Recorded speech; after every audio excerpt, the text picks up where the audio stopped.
Hola, ¿cómo están? Qué gusto reencontrarnos acá en Conversando la Noche Mega TV, sobre todo para hablar con protagonistas de la actividad cultural, política, social, algún empresario, un deportista. Siempre tenemos a alguien que nos puede contar una historia de vida interesante y compartirla con los televidentes. Esa es la idea de cada capítulo de Conversando la Noche.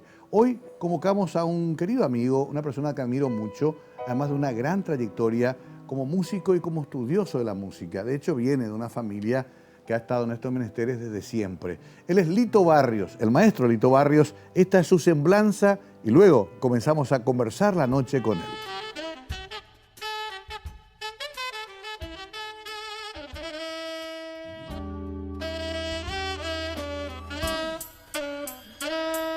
César Manuel Barrios, maestro Lito Barrios, director de orquesta, pianista y compositor e investigador musical.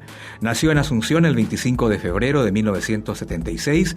Proviene de familia de músicos. Agustín Pío Barrios Mangoré, tío, bisabuelo, guitarrista. Daniel Barrios, abuelo, director de orquesta. Y Manuel Barrios, padre, cantante lírico. Se inició a los 6 años en la Escuela Normal de Música, obteniendo el profesorado superior de piano y de lenguaje musical. Al mismo tiempo, obtuvo el profesorado de música en APA. Prosiguió sus estudios de piano y composición durante 7 años. Posteriormente, por 3 años, dirección orquestal con el maestro Luis Arán en el Conservatorio Municipal Agustín Barrios. En 2001, prosigue sus estudios en la Universidad Católica de América en Washington, D.C., Estados Unidos, como licenciatura en composición. Participó de cursos internacionales con grandes personalidades de la música clásica. Tomó clases magistrales con afamados maestros. En 1997 fundó la primera Orquesta Sinfónica Juvenil del Paraguay, con apoyo de UNESCO y OEA, presentando más de 100 conciertos en 4 años. Entre sus galardones citamos Joven Sobresaliente, 95, por la Cámara Junior de Asunción, primer premio del Concurso Nacional de Pianistas, año 96, primer premio del Concurso Nacional de Composición, año 95, premio de composición para piano, compositores paraguayos contemporáneos, embajador para la paz de la Global Peace Foundation, team leader del Rotary Club Zonal Internacional 2014. Actualmente se desempeña como músico de la OSCA y director fundador del Centro de Investigación Musical Juan Max Boetner, marcando un hito histórico tras sus descubrimientos acerca del himno nacional paraguayo. Se convierte en el máximo exponente de la investigación musical del Paraguay actual.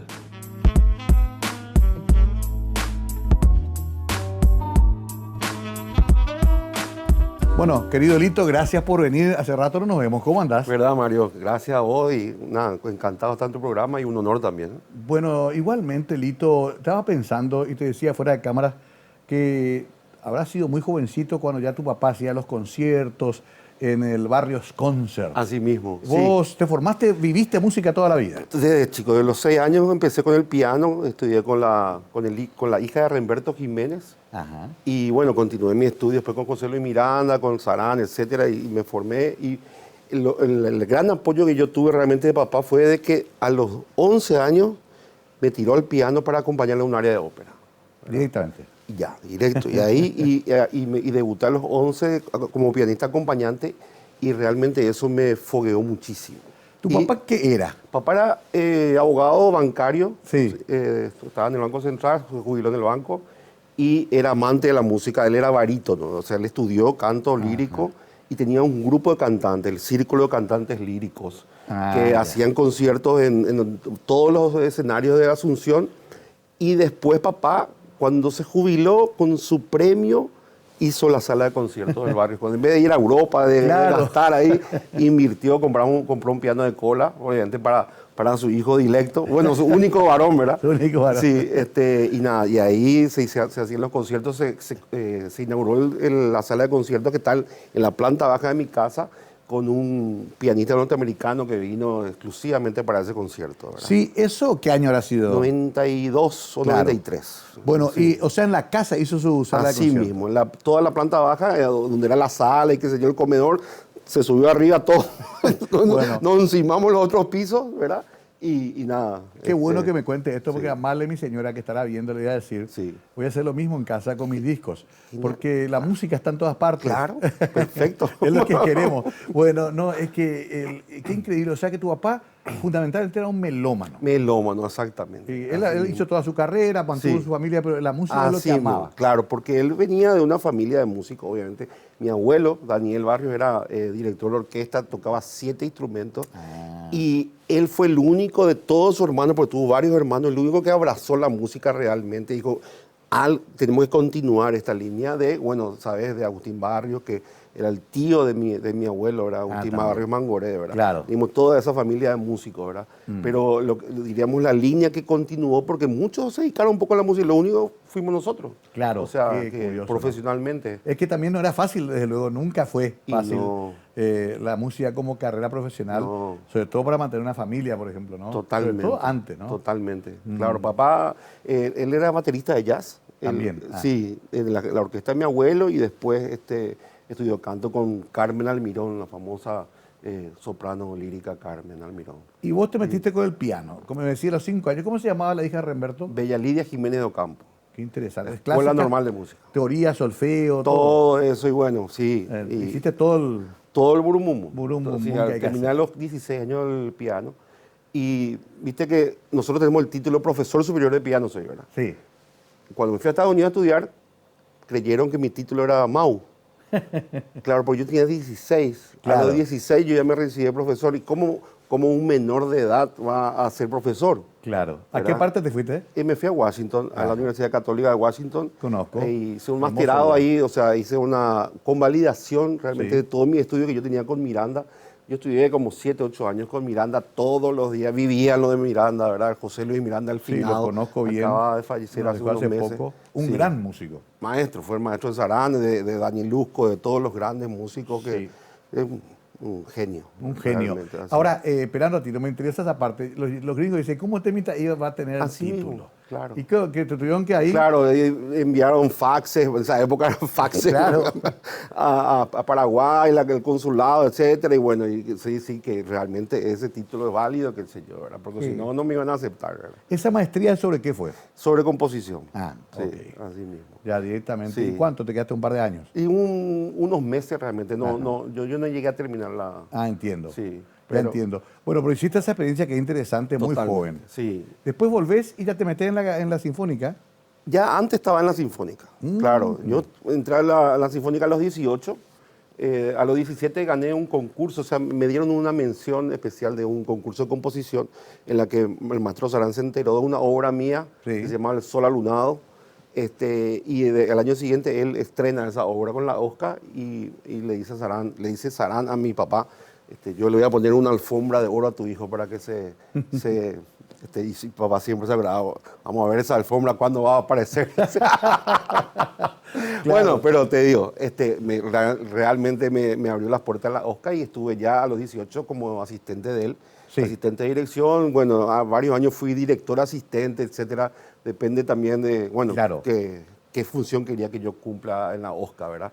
Sigo estando en la Oscar como pianista. No, pianista, La- sí. Claro, yo me acuerdo que todos nos sorprendimos porque en realidad los cambios en la Oscar suelen ser muy lentos. De hecho, el propio Luis llega después de ¿quién? De Florentín Jiménez. Exactamente. De Florentín, que estuvo 20 y tantos años, Claro. y Remberto, que tuvo 20 y tantos Exacto, años. eran así los cambios. Sí. Y de repente apareció un jovencito ahí que ya dirigía eventualmente así o mismo. alternativamente la orquesta. Así mismo. ¿Y seguiste escribiendo siempre? Sí, compuse, de hecho ahora mismo estoy componiendo una ópera, Ajá, una ópera. una ópera, sí, sobre un tema justamente del himno nacional, que es otro tema. Ah, sí, de mí. que acá tengo el libro. Sí, así mismo. Hiciste un libro muy polémico, Los secretos del himno nacional. Sí. Que te agradezco. Tengo un volumen y por ahí lo vamos a sortear entre los televidentes. Es un trabajo bastante riguroso que hiciste y que ofrece una sorpresa bastante llamativa, que es que la creación del himno originalmente era para Uruguay. Así mismo, la música que nosotros hoy cantamos fue la primera música del himno nacional del Uruguay. O sea, fue compuesta originalmente para el Uruguay. Por eso cuando Acuña Figueroa nos obsequia la letra, Sí. y abajo en su intimidad, porque en su copia íntima él puso: la música es la misma del himno nacional oriental del Uruguay. Él mismo puso, él pone. pero la gente no entendió eso cronológicamente. Nunca los historiadores relacionaron en qué época él escribió eso. Él escribe eso en el 46, cuando en el 46 todavía la música de hoy, la actual del Uruguay, no es la misma, era otra. 46, 1846. 846, Correcto. exactamente. ¿Y vos encontraste ese documento? Encontré ese documento, obviamente, ese está en el Archivo Nacional. Ajá. Y de hecho, yo armo toda una historia, porque estuve 3 años investigando, investigué, o sea, fui a Francia, a Inglaterra, a España, Estados Unidos, la Biblioteca del Congreso de los Estados Unidos, a buscar, porque decían que la partitura original de nuestro himno estaba en Francia, que se había llevado para la Exposición Universal de 1869, de la época de López, y ahí estaba. Y quedó ahí. Jamás, no Jamás. hay nada. ¿Cómo se llama el autor de la música? La música de la que nosotros hoy cantamos Sí. es Francesco Casale, un italiano. Exactamente. Y originalmente patria era, querida, como dijo un claro, líder político. originalmente era libertad, libertad, orientales. Ah, mira vos, Sí, qué no, curioso, ¿no? Pero ojo, porque tocaste un símbolo nacional. Y sí, realmente por eso parece que no se quería encontrar este tema. Yo te digo, hacía 140 años que se estaba buscando, porque en el decreto de oficialización figura letra de Acuña Figueroa, que todo el mundo sabe. Claro. Música de autor desconocido, reconstruida por Remberto Jiménez. O sea, él quiso aparecer en la historia como reconstructor, pero ya en 1876, 77, ya se publica el himno nacional, el que nosotros tocamos acá como himno nacional paraguayo, ¿verdad? ¿Y quién es ese músico? ¿Tiene otras obras? Sí, ¿Pudiste investigarlo un poco? encontré una obra de él, porque el gran investigador uruguayo, Lauro Yestarán, en sus publicaciones dice: no tengo nada de Francesco Casale. Pero él dice que no tiene nada, pero yo en su archivo, que busco en el Uruguay, al final el Uruguay le vendió a la Biblioteca del Congreso de los Estados Unidos, y ahí encuentro un área de Francesco Casale, que era idéntica en el sistema compositivo a nuestro himno. Entonces yo... Ese era su estilo. Claro, yo voy armando una historieta en base a cómo llegamos a tocar esta música, porque de hecho cuando recibe Carlos Antonio López, él rechaza esta música. ¿Por qué rechaza? Porque seguramente se enteró de que era la música del himno uruguayo, o no le gustó. No le gustó, etcétera, porque realmente él no estaba buscando un himno. Porque si él estaba buscando un himno, porque dice la historia, pues dice, hasta ahora en la escuela, él estaba buscando un himno, acudió a la pluma, no sé qué, y buscó, y Acuña Figueroa se ofreció. Si él estaba buscando un himno, ¿por qué no publicó enseguida? A él le ofrecieron, le regalaron en el 46, 846, Sí. y él publica recién en el 53, 7 años después. ¿Por qué? Porque la música con la que le dieron no le gustó, y cuando aparece Dupuis en el 53, casualmente en junio del 53 aparece Dupuis a la cena, Francisco Dupuis, francés. Él viene acá al Paraguay, él forma las bandas militares, Claro. él forma la sonoridad militar paraguaya, y ahí recién, en el 31 de diciembre de ese año, él publica, porque ya tenía una música. Y esa música es la que se tocó en la época de los López. Esa es la música que tocó hasta finalizada la guerra. O sea que nuestro himno, como ahora lo conocemos, no se tocaba todavía. Después recién, cuando en la posguerra con Salvador Jovellanos, Sí. que casualmente era el hijo de Bernardo de Jovellanos, que casualmente fue el que se fue a buscar esa partitura con Atanasio González, que eran los emisarios paraguayos al Uruguay. Sí. El famoso Bernardo Jovellanos, que fue ministro de guerra de don Carlos. Él era el hijo, Salvador, y él es el que impone. ¿Por qué impone? Seguramente el Cavedagni, el italiano Luigi Cavedagni, cuando llega al Paraguay y le vamos a tocar el himno nacional, ¿dónde está la partitura? Seguramente le habrá pedido al presidente, porque el presidente es el que le trae. Claro. Y yo tengo una copia en mi archivo, le habrá dicho, ¿verdad? Por algún error, porque él habrá guardado, Sí. y ahí él impone esa... ¿Qué año? En el 874. Después de la guerra. Exactamente. Ahí quiero hacer una pausa. Sí. Me encanta este tema ya. Mira que tengo varias preguntas. Sí. Porque además, Lito es un gran historiador y estudioso de la música, además de ejecutarla y componerla. Y esa es la parte que me parece que es muy interesante para que todos aprendamos esta noche sobre temas que además pertenecen a nuestra identidad nacional. Enseguida volvemos con Lito Barrios, invitado especial esta noche aquí en Mega TV.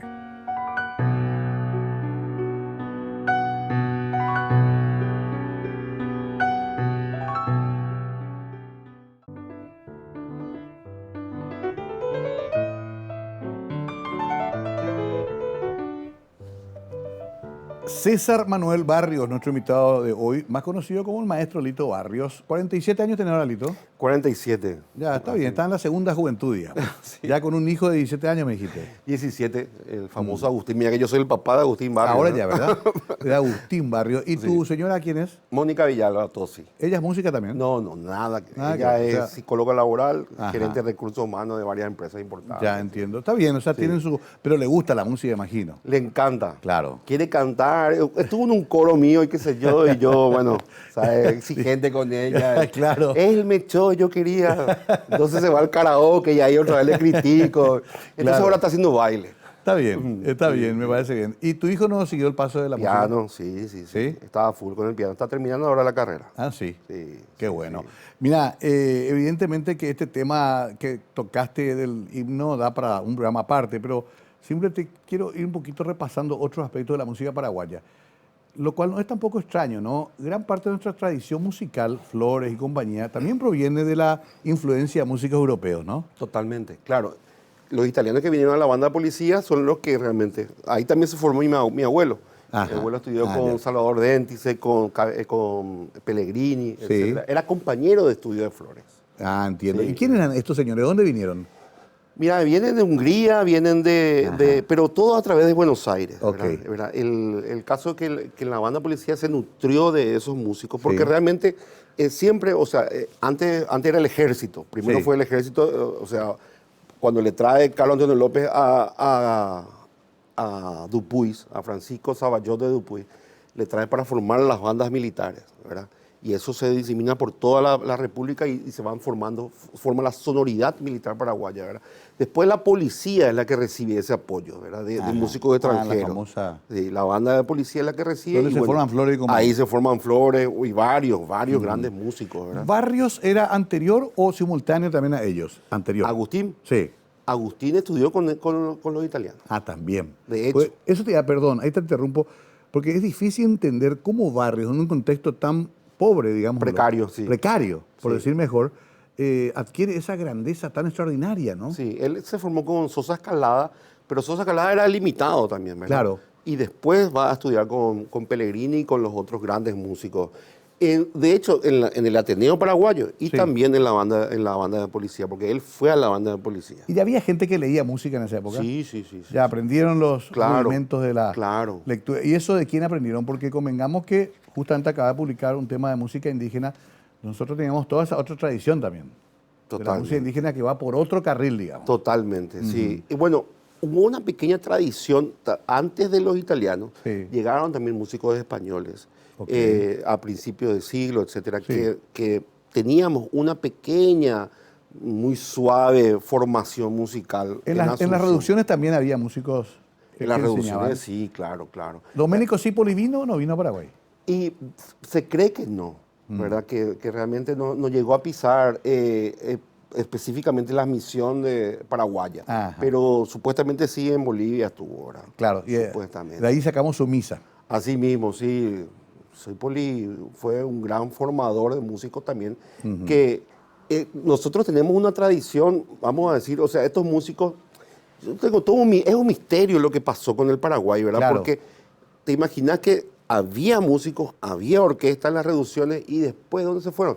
Nosotros hace poco le trajimos a una gran investigadora chilena, paraguaya, porque nació en Paraguay, pero chilena, Laura Fahrenkrock, que ella hizo un trabajo de investigación impresionante sobre el origen de la música en la época colonial. Ajá. Y cómo los músicos indios, los indígenas, Sí. se iban un grupo de músicos se va a este evento, otro músico se va y cómo se iban movilizando los músicos. ¿Verdad? Qué ¿Por qué? Porque interesante. en Asunción no había nada. Claro. Dice que Asunción era capital porque era capital, Claro. pero no había mucho movimiento porque todos los españoles estaban en sus chacras, etcétera, y solamente Claro. se mantenía esa ciudad, vamos a decir. Es que es un país rural durante gran parte Totalmente. del Paraguay. Sin embargo, esas otras, las reducciones, inclusive las franciscanas anteriormente, Sí. antes que los jesuitas, tenían mucho desarrollo, como Tobatí, etcétera, Cierto. Altos inclusive, Sí. mucho desarrollo que tenían, que después esos músicos, ¿dónde fueron? ¿Verdad? Bueno, fueron a la guerra, seguramente después, bueno, los Claro. descendientes.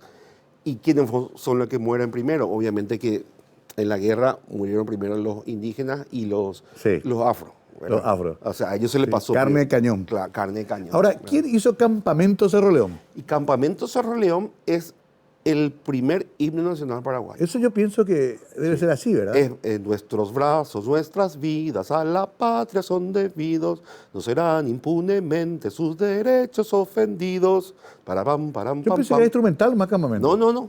Ah.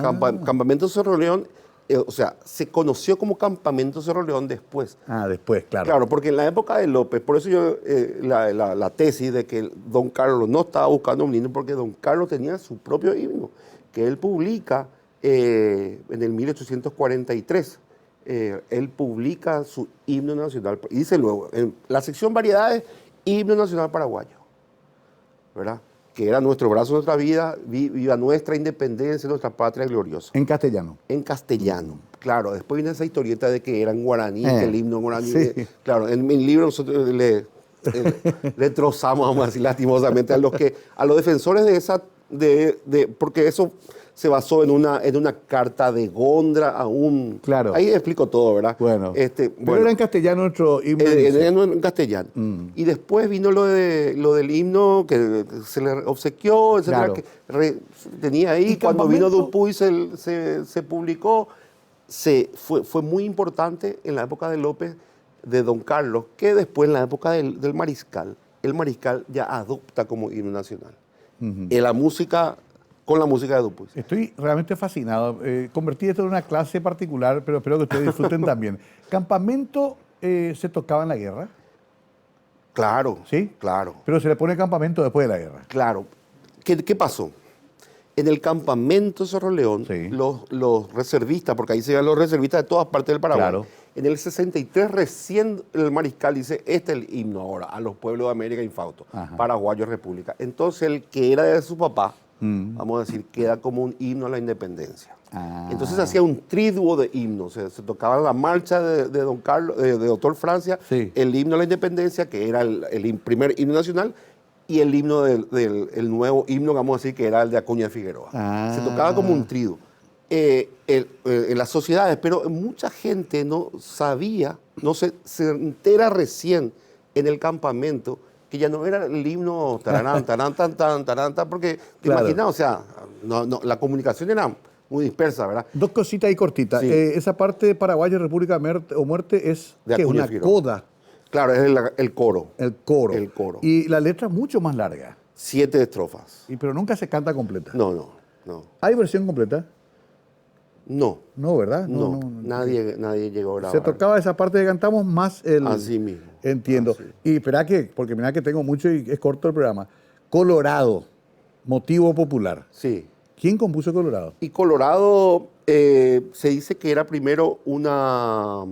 Mira, yo encuentro Colorado Disculpa que sea desordenado, Sí. pero quiero saber muchas cosas. en el libro de álbum de los toques populares del Paraguay, escrito por Luigi Cavedani, Sí. de 1877, encuentro Colorado. ¿Ya aparece ahí? Colorado. Mira vos. Tari, tará, y es la melodía Sí, de Colorado, sí, pero el Partido Colorado todavía no se había formado. claro, claro. En 1877 el Partido Colorado se forma recién 10 años después. Sí. ¿Por qué se llamó Colorado? No sabemos. ¿Verdad? Quizá por la polca esa O quizá el partido adoptó. o el partido adoptó. ¿Y por qué esa música se llamaba Colorado? ¿Por qué esa en el 77 se llamaba Colorado? No sabemos si venía del Uruguay, Ajá, puede ser que había un partido colorado. Que había un partido ya colorado. Los partidos tradicionales uruguayos se formaban en 1837. Claro, o sea, claro, sí, sí. 50 años. Y la pelea de ellos fue siempre colorados y blancos. Colorados y blancos. Ahora, así. es una hermosa polka, entre paréntesis, Sí. muy alegre, muy... Pero entonces no tiene autor reconocido. No. Ahora, ¿y la letra? Y la letra hicieron muchos. Mira, Yo hay una encontré, perdón, coincidencia. a tener lo que encontré, Lito. Sí. Buscando en mi discoteca el otro día, me tenía que haber tocado una seccional. Tocar, decimos una Sí. yo, que disculpame. También. Decimos, los músicos se enojan. Y busco y comienzo a escuchar una cantidad de polka y veo unas letras cambiadas. Sí, Con mencionando al general Stroessner. Ah, claro. Y yo dije, pero nunca se escribió así esta letra. Había sido que los muchachos iban cambiando. Sí, se escribieron cientos de estrofas, ¿verdad? Sí, de estrofas. Pero atender una coincidencia familiar que a mí me toca. Sí. Héctor Leocadio, el hermano de Mangoré, Héctor Leocadio Barrios, Ajá. era poeta, escritor, era teatrista en guaraní, etc. Sí. Zacarías Arce, mi bisabuelo materno, Ajá. era también poeta. Y mi papá encuentra que allá en Ibicuí, entre cerros y collados, había nacido el hombre del Partido Colorado. Allá en Ibicuí. Escribe Héctor Leocadio. El coro, Colorado, un gran partido nacional El republicano, republicano. escribe Zacarías Arce, mi otro bisabuelo. O sea, mis dos bisabuelos se juntaron en esa... Una especie de Lennon y McCartney. Ahí, disculpame la comparación. Pero ellos sabían que se iban a juntar. No. Eran cada cual Cada iba- uno por su lado. Sí, Y alguien junto. Alguien junto, exactamente. Una voz, qué Alguien junto. increíble. Alguien junto. Qué Que da la increíble. coincidencia que son mis dos bisabuelos. Tus dos bisabuelos. sí. O sea, vos tenés que ser colorado únicamente. Sí. Qué gusto da hablar de estos temas. Hablé mucho con Mario Rubén Álvarez también del otro aspecto, de los compositores populares. Y ahí es que mencionaba a Emiliano como el gran poeta popular, ¿verdad? ¿Por qué es que hay tanta fascinación y hasta hoy Emiliano funciona como una especie de transmisor de sentimientos del pueblo? Y yo creo que él, especialmente por el idioma, Sí, su forma de escribir, o sea, realmente las melodías son muy sencillas, o sea, Claro. su música no, para mí prácticamente es muy básica, sí. vamos a decir. Es un poco country. Claro, sí. Mm, Pero él llena ese sentimiento nacional sí. y su forma de escribir, o sea, Los giros que le da. claro, porque te imaginas todos estos otros poetas, asuncenos o villarriqueños, Sí, etcétera, eran muy cultos. eran demasiado cultos, Sí. bueno, ellos exageran y escriben todo en guaraní. Porque, o sea, el escribir todo en guaraní... Es dificilísimo. No, el escribir todo en guaraní realmente era una moda. Claro, pero además muy difícil No, la y gramática. realmente no se cantaba todo en guaraní. Claro. Nadie habla todo en guaraní. Claro, sí. Pero sí. sin embargo, Emiliano sí, él escribía como el paraguayo hablaba. Exacto. O sea, esa mezcla del Yopará, y, o sea, Sí, sí. era perfecta. Ella parece ser la reina, Todito, Tuyamí, o sea, todos los... Sí, la reina. Claro, es genial. A mí me resulta muy parecido al fenómeno de country americano, Totalmente. de Bob Dylan mismo, ¿verdad? Sí. Que su música es muy elemental, pero lo que dice es fabuloso. Y ese es el sentir, creo que es el sentir nacional. Realmente Emiliano, yo creo que, porque todo lo demás habría que ver. Tengo que hacer una pausa. Después quiero que me cuente un poco de este libro que hiciste sobre la música guaraní. Esto quién escribió, Juan Natalicio González. Sí. Y vos hiciste una especie de... Hicimos una conversación con, vamos a decir, posterior. Ajá, una Claro. revisión también. Así mismo. Bueno, vamos a hablar un poquito de este libro y quiero también preguntarte si no te tentó el rock o el jazz en un momento dado, porque vos venís de una generación de que muchos de tus contemporáneos se fueron al rock, algunos volvieron después. Bueno, después hablamos de eso con Lito Barrios, una charla para mí súper interesante, espero que para ustedes también. Es uno de nuestros más talentosos músicos paraguayos, joven todavía y que tiene mucho para darnos. Hoy acá está conversando la noche con nosotros.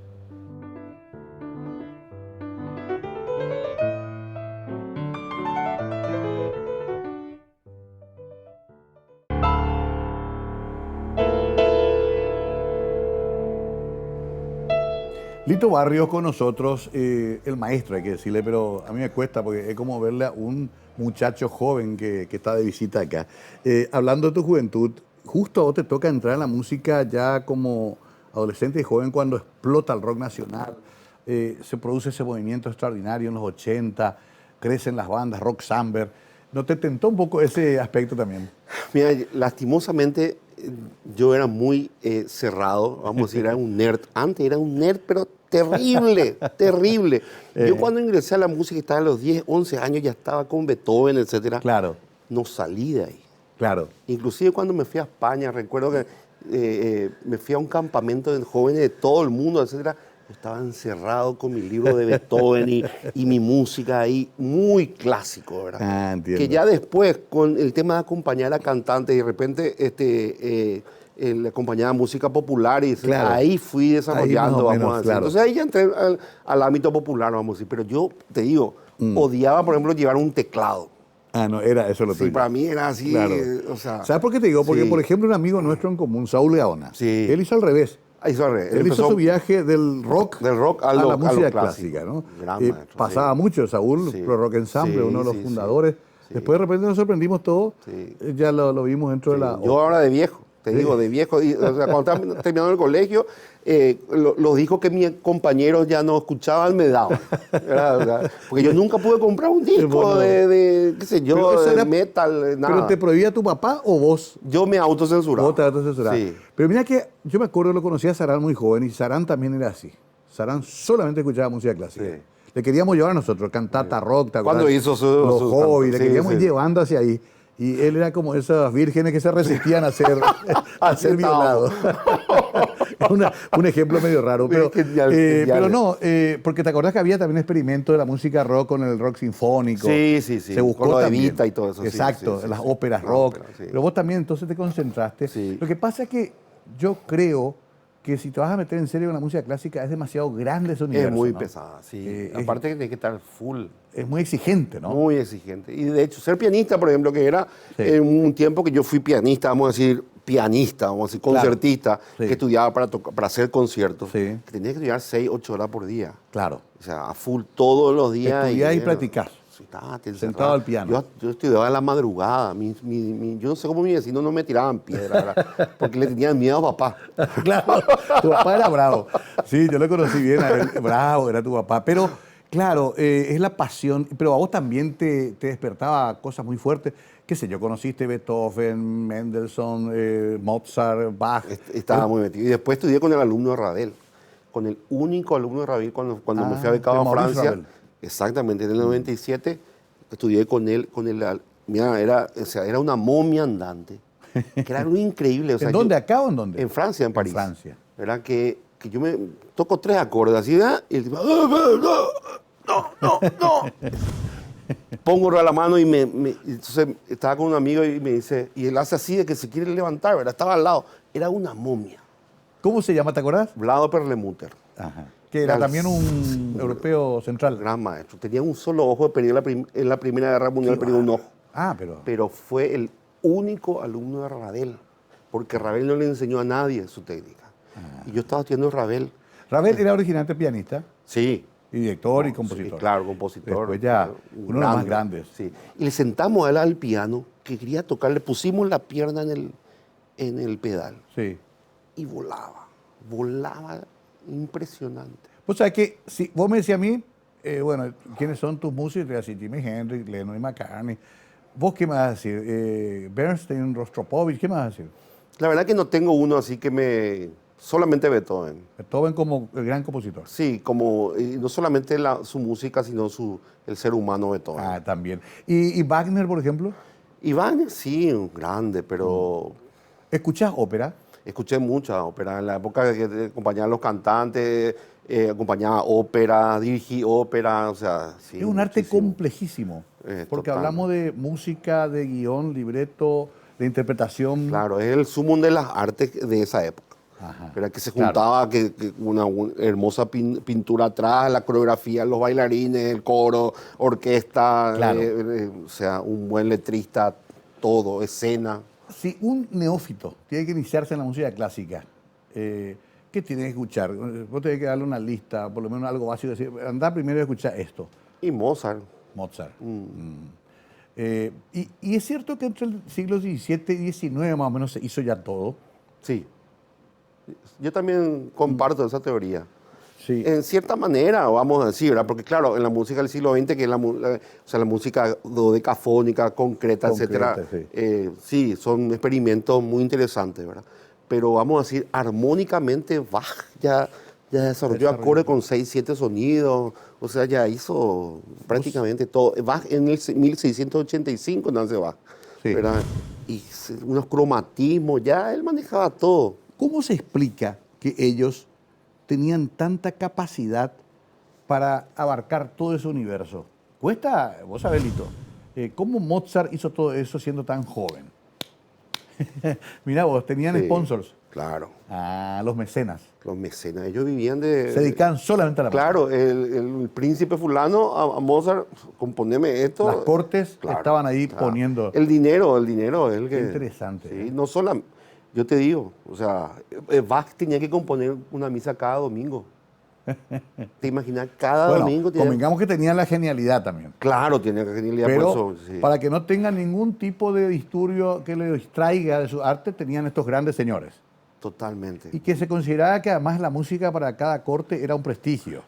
Totalmente, misas. es lo que le daba a fulano. Yo soy el sponsor de Beethoven, yo soy el sponsor de fulano. Claro. O sea, ellos se daban la infla después, ¿verdad? Claro. Porque el ser famoso de los músicos recién empieza, vamos a decir, después de Beethoven. Ajá. Realmente a los teatros inclusive, Claro. o sea, la fama de un gran músico. Mozart fue el que desarrolló un poco tocando de aquí para allá, Sí. pero el estrella, vamos a decir, porque Claro. eran las estrellas de la época, o sea, Claro. no había otras, o sea, eran los rockstars, Casi todos ellos también dirigían su propia obra. totalmente. Ajá. Sí. De hecho, y publicaban en vida, casi todas sus obras publicaron en vida. ¿verdad? Ujú. ¿Y qué puede hacer entonces un músico del siglo XX, XXI, como vos, como tantos? Ya tenés todo el vademecum, ya está todo ahí. ¿Qué es lo que se puede hacer Es entonces? muy difícil, lo que te queda de repente son las redes, Ajá. y componer y vender tus productos a través de las redes, etcétera, Claro. ¿verdad? Porque realmente es hay muchos músicos y no hay tanta demanda, vamos a decir. ¿verdad? Claro. Explícame esto, porque se van a enojar varios amigos míos, pero yo siempre les digo y me retan. El rock. El jazz es otra cosa que yo respeto mucho y que además admiro mucho, pero el rock es muy limitado armónica y rítmicamente, ¿verdad? Sí, totalmente. Es, a ver, si hablamos de Mozart, de Bach, de Beethoven, de Ravel, el rock es una cosita chiquita en la cual dentro de ese marco se hacen cosas muy interesantes, muy lindas, algunas geniales, Sí. pero comparativamente con la producción de la música clásica es muy chiquito, ¿no? Totalmente, totalmente. Y no le queda, o sea, te imaginas un músico de rock acá, en Paraguay, ¿de qué vive? Y de tocar los boliches en los bares, ¿Y cuántas veces? y sí, 3 veces al mes. Y después tienen que hacer otra cosa, por eso es abogado, o se va a estudiar tal cosa, o la verdad que pocos tenemos la suerte, vamos a decir, de ser músico del Estado, vamos a decir, porque Claro. somos estatales. Exacto. Entonces tenés un sueldo mensual, aunque Sí, y una jubilación. y una por- jubilación, ¿verdad? Por la cual peleaste mucho conmigo también cuando... ¿Te acordás? Sí, sí, sí. Los famosos sueldos de la Oscar. Sí, Que- sí. No, pero me interesa lo que estás diciendo, porque en realidad esa otra desventaja, porque otros países tienen un mercado más grande. Tiene un mercado más grande. Sí, claro, Acá- hay muchas más ciudades o pueblos o lo que Sí. sea donde vos podés ir a tocar de repente. Pero acá en Paraguay, específicamente, un músico de rock que va a tocar una vez cada tanto. Claro. Y un boliche no va a tocar siempre, va a tocar acá, allá, o por unas monedas, encima le pagan mal. Sí, es cierto, ¿no? Sí. Terminamos todos ayudando a los músicos de música moderna, Sí. siempre con polladas y con asado para tratar de Y que... el músico folclórico, menos que menos Igual. ya ahora. Sí. Ahora sobre todo. Antes Sí. por lo menos estaban las parrilladas, ¿verdad? Claro, porque antes de que exista el equipo de sonido, vamos Claro. a decir, era el auge de los músicos, ¿verdad? Sí. ¿Te imaginas? Yo llegué a ver las actas porque me prestó a mí el presidente de la Asociación de Músicos de Paraguay. Sí. Encuentro ahí, impresionante era la cantidad de músicos que existía en los años 20, 30. Claro. Y fulano acá, mengano acá, porque ellos controlaban todo, era un sistema Era un controlado sistema. por la asociación. ¿Verdad? Que la orquesta tocaba allá y tenía que pagar un arancel Sí. a la asociación. ¿Verdad? Y las orquestas no podían tener más de dos Cierto. entradas en un evento, porque en otros eventos. Claro. Los famosos pues tenían un doblete o un triplete, Claro, ¿verdad? claro. Hasta dos nomás te permitían Hasta por que un llegamos tiempo. los yo que difundimos el negocio. Así mismo. Pero sí, cierto. Vos sabés que me acuerdo de esa época. Era extraordinario lo que trabajaban de lunes a lunes. Del lunes De lunes a lunes. Claro, no, Estaban las parrilladas, estaban los nightclubs y estaban las fiestas. totalmente. Todo el O sea, año. Cualquier cumpleaños, cualquier serenata, cualquier todo, ellos Todo. estaban laburando. Estaba todo registrado. Qué curioso cómo ese es cierto. A ver, te voy a embarrar un poco la cancha. Sí. A los que nos gusta el jazz, decimos que la música clásica es muy linda, los músicos clásicos son muy respetables, pero que son incapaces de tener la genialidad, la improvisación del jazz, que es casi como componer sobre una base un tema nuevo cada vez que tocas. Miles Davis, qué sé yo, Charlie Parker, Duke Ellington. ¿Qué opinas del jazz? Y el jazz es fascinante, pero realmente la improvisación en sí no existe. Ajá. O sea, el que no viene de la nada. Claro, el que dice que está improvisando es mentira. O sea, uno tiene todos esos recursos guardados nomás y va sacando en el momento. Okay. O sea, no, yo estudié improvisación con el segundo improvisador más grande del mundo, que él, por ejemplo, le silbaban en un teatro una melodía. ¿Y cómo quieren que haga? A 4 voces tipo Bach. Y le metía. Claro. Yo llegué a estudiar con él en Brasil. ¿En serio? Y era impresionante. Y bueno, te digo, o sea, vos tenés los recursos. Particularmente en mi caso, que yo me formé pianísticamente, clásicamente, y después entro a lo popular, me falta el jazz. Pero cuando entra el jazz, yo teniendo lo otro, lo clásico, etcétera, y lo popular... ¿Tenés las herramientas? Tengo todas las herramientas. Yo creo que va a ser mucho más, o sea... Pero en la música clásica no se deja mucho espacio a la improvisación. No. Al contrario. No, claro. Ahí hay que tocar lo que... De por sí, claro, hay que respetar la partitura. A la vuelta quiero que me explique qué es un arreglo musical. Va el arreglo, ¿qué quiere decir eso?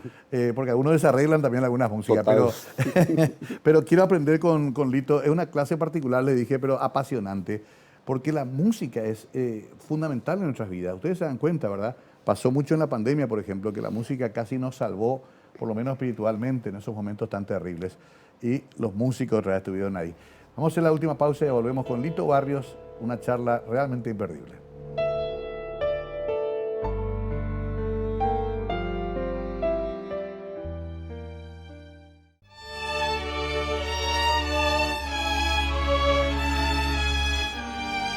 Lito Barrios con nosotros. ¿Barrios Concert existe todavía?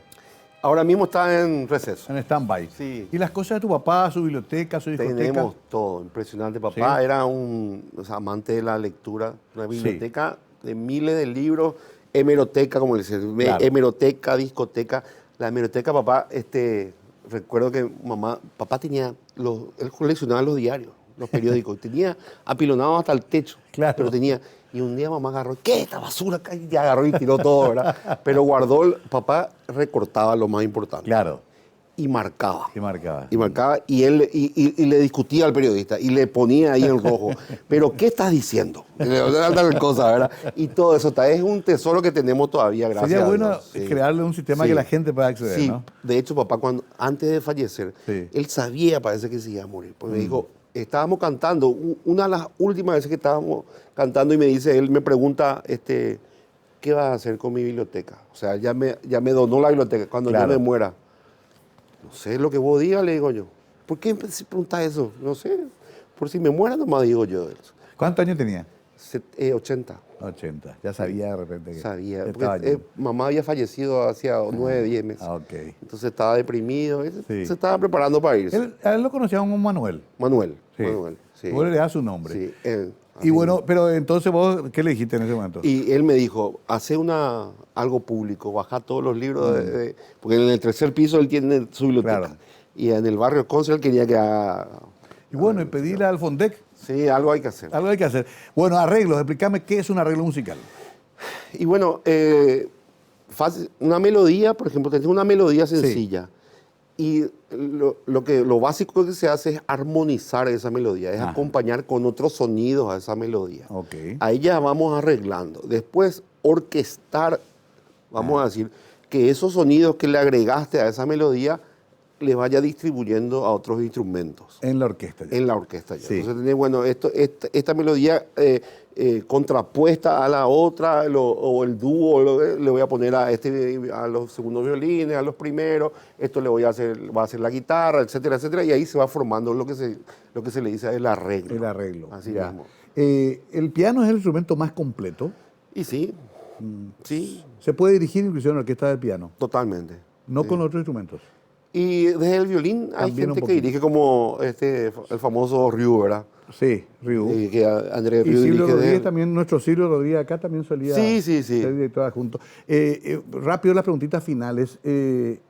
¿Uno compone para toda la orquesta, escribe para cada instrumento? Totalmente.